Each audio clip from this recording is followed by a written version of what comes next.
বন্ধুরা, Mala's gardening haven চ্যানেলে আপনাদের সকলকে অনেক অনেক স্বাগত। আমি অনেক ভালো আছি। আশা করি আপনারা সবাই অনেক ভালো রয়েছেন আর আপনাদের বাগানের গাছপালাও খুব সুন্দর আর হেলদি রয়েছে। সেদিন গিয়েছিলাম বাজারে, আর বাজারে গিয়ে দেখি লাল রঙের রক্তগাঁদার গাছ। গাছ আমি যখনই দেখি না কেন, যেখানেই যাই, আমার গাছ দেখলেই কিনতে ইচ্ছা করে। আর গাছ লাগাবার আমার কোনো বাদবিচার নেই। ইনডোর আউটডোর, শাক সবজি ফল সমস্ত ধরনের গাছপালাই আমি লাগাই।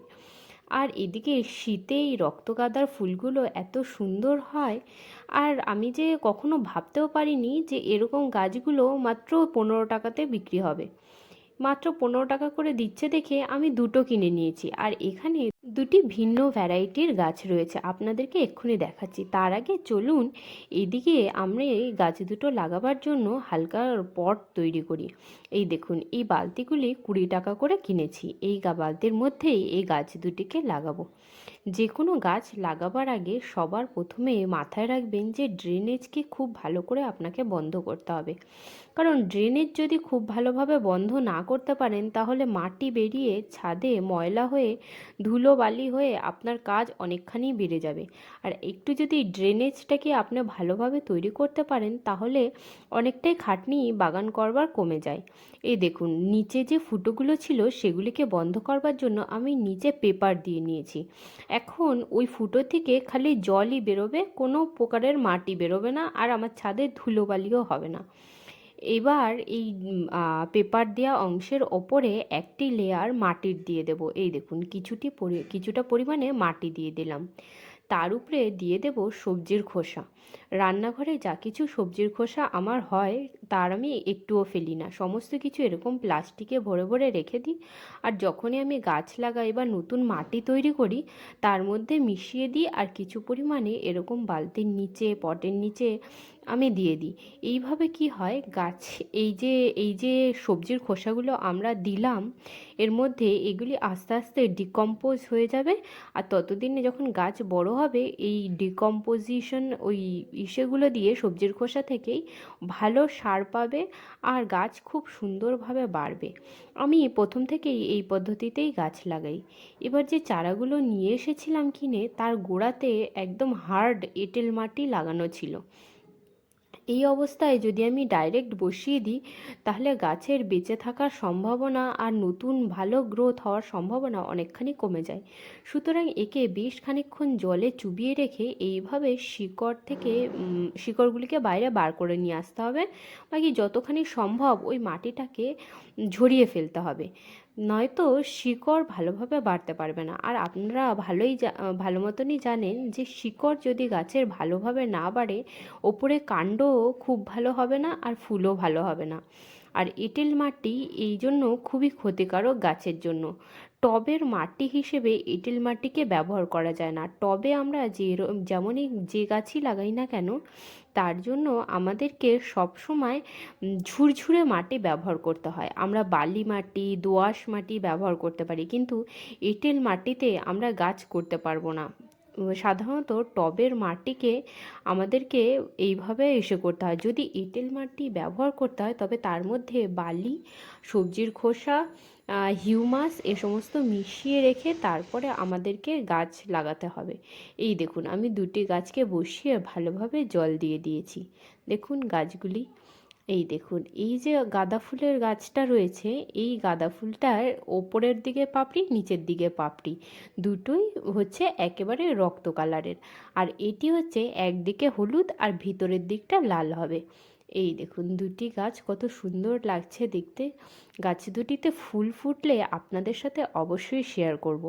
আপনারা আমার এই চ্যানেলটিকে সাবস্ক্রাইব করে আমার পাশে থাকবেন। আগামী দিনে আমি গাছের বিষয়ে আরও নতুন নতুন ভিডিও আপনাদের জন্য নিয়ে আসব। এই দিকে দেখুন, গাছগুলি আমার সুন্দরভাবে লাগানো হয়ে গেছে। এবার ওইদিকে বাগানে আর কি কি কাজকর্ম চলছে, চলুন আপনাদেরকে একবার করে দেখিয়ে নিই। এই দিকে দেখুন ছোট একটি পিটুনিয়ার চারা হয়েছে। এবার পিটুনিয়া যারা আপনারা হাইব্রিড ভ্যারাইটির কিনে লাগান তারা আপনারা ভালো মতনই জানবেন যে পিটুনিয়া 1 বছর লাগাবার পরে পরের বছর সেই পিটুনিয়ার দানা থেকে জার্মিনেশন হয় না, কারণ ওই দানা হাইব্রিড ভ্যারাইটির একটু আলাদা রকমভাবেই তৈরি, ওর থেকে চারা তৈরি হয় না। তাহলে আমার এই চারাগুলি কি করে হয়েছে তাহলে আপনাদেরকে বলি। ঠিক 4 বছর আগে আমি পিটুনিয়ার দানা অ্যামাজন থেকে কিনেছিলাম। অ্যামাজন থেকে যে দানাটা আমি কিনেছিলাম সেটা হাইব্রিড ভ্যারাইটির পিটুনিয়া ছিল না, দেশি ভ্যারাইটির পিটুনিয়া ছিল। এর গাছও একটু আলাদা আর এর ফুলগুলো অন্য রকমের হয়। নর্মালি আমরা যে হাইব্রিড কালারফুল বিভিন্ন কালারের পিটুনিয়া দেখি, এই গাছগুলিতে সেই প্রকারের হয় না। কিন্তু প্রত্যেক বছরই আমার মাটির মধ্যে থেকে অসংখ্য পিটুনিয়ার চারা তৈরি হয়, আর সেখানে সেই গাছগুলিকে লাগিয়েই আমি চারা তৈরি করে প্রচুর পরিমাণে ফুল পাই।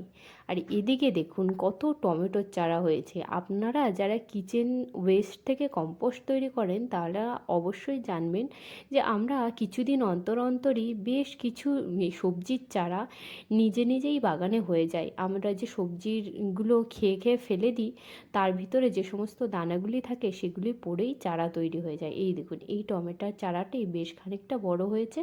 এটিকে যেহেতু গ্রো ব্যাগের একদম সাইডে হয়েছিল এটিকে তুলে মাঝখানে করে দিলাম। এবার এই গাছটি বড় হবে, টমেটোও হবে, আপনাদের সাথে টমেটো হওয়ার পরে শেয়ার করব। এদিকে দেখুন আমার উচ্ছে গাছে আজ বেশ অনেকগুলোই দেখছি উচ্ছে ধরেছে, সমস্ত উচ্ছেগুলিকে তুলে নিই। এই উচ্ছে গাছটি আমার ছাদের উপরে একটি ব্যানার পেতে বেশ খানিকটা মাটি তৈরি করা আছে।